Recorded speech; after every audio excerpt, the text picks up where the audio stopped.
தமிழக மக்களுக்கும் குறிப்பாக இஸ்லாமிய சமுதாய மக்களுக்கு ஒரு செய்தியினை சொல்ல விரும்புகின்றேன். செங்கை சரபுதீன், அதாவது நடைபெற இருக்கின்ற 2026 சட்டமன்ற தேர்தலிலே ராணிப்பேட்டை சட்டமன்ற தொகுதியினுடைய பொறுப்பாளராக என் தலைவன் பாஜக தேசிய செயலாளர் வேலூர் இப்ராஹிம் அவர்களை தேர்தல் பொறுப்பாளராக அறிவித்திருக்கின்றார்கள். இந்த நிலையிலே ஒரு மாத காலமாக ராணிப்பேட்டை தொகுதியிலே தங்கி தினந்தோறும் அரசியல் பணிகளை செய்து கொண்டிருக்கின்றார் எங்கள் தலைவர் வேலூர் இப்ராஹிம் அவர்கள். 10 தினங்களுக்கு முன்பாக மேல் விசாரத்தில் வசிக்கக்கூடிய எங்கள் கட்சியினுடைய உறுப்பினர் அப்துல் ரஹ்மான் அவர்கள் ஒரு புகார் மனுவினை எடுத்து எங்களிடம் வருகின்றார்.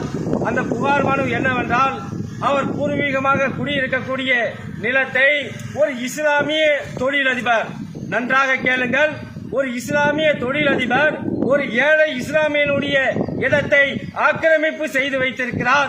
இது சம்பந்தமாக அவர் வழக்கு தொடர்ந்து நீதிமன்றத்திலே அந்த இடத்தை அவர்களுக்கு ஒதுக்கி விட வேண்டும் என்று அவருக்கு நீதிமன்றம் அரசாணை வெளியிட்டிருக்கிறது. இப்படி இருக்க சம்பந்தப்பட்ட துறை அதிகாரிகள் கால தாமதம் படுத்துகின்ற காரணத்தினால் என் தலைவர் அவர்களை நேற்றைய தினம் மேல் விசாரத்துக்கு அழைத்தார்கள்.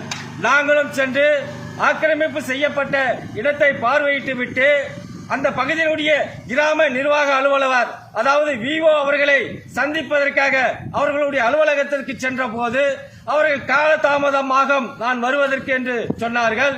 அதுவரையில் பக்கத்தில் இருக்கக்கூடிய ஒரு டீ கடையிலே நாம் அமர்ந்திருப்போம் என்று சொல்லி நாங்கள் இருக்கின்ற போது மேல் விசாரத்தில் வசிக்கக்கூடிய ஒரு சில சமூக துரோகிகள், திமுக போடுகின்ற எலும்பு துண்டுக்கு ஆசைப்பட்டுகின்ற சில இஸ்லாமிய இயக்கவாதிகள், அதாவது இந்த இந்திய திருநாட்டிற்கு மறைமுகமாக துரோகம் செய்யக்கூடிய சமூக துரோகிகளாக செயல்படக்கூடிய சில இஸ்லாமியர்கள் மட்டும் அங்கே 100 பேருக்கு மேல் வருகை தந்து வேலூர் இப்ராஹிம் அவர்கள் வெளியேற வேண்டும் வெளியேற வேண்டும் என்று அநாகரிகமாக கோஷமிடுகிறார்கள். காவல்துறை அவர்கள் தடுக்கின்றது, ஆனால் அதையும் மீறி எங்களை தாக்க அவர்கள் முற்படுகின்றார்கள். காவல்துறை அதை பார்த்து வேடிக்கை பார்த்துக் கொண்டிருக்கிறார்களே தவிர எங்களை சமாதானப்படுத்தி எங்களை வெளியேற்றுவதே குறிக்கோளாக இருக்கின்ற காவல்துறை இந்த நாட்டினுடைய சமூக துரோகிகளாக செயல்படக்கூடிய சமூக விரோதிகளை வெளியேற்றுவதற்கு காவல்துறை முன்வரவில்லை. எத்தனை தடைகள் இந்த தொகுதியை வந்தாலும், காவல்துறை எத்தனை தடைகள் போட்டாலும் நிச்சயம் ராணிப்பேட்டை தொகுதியிலே எங்கள் தலைவர் வேலூர் இப்ராஹிம் அவர்கள் பணி சிறக்கும். அன்றாடம் எங்களுடைய பணிகள் தோய்வின்றி நடைபெறும்.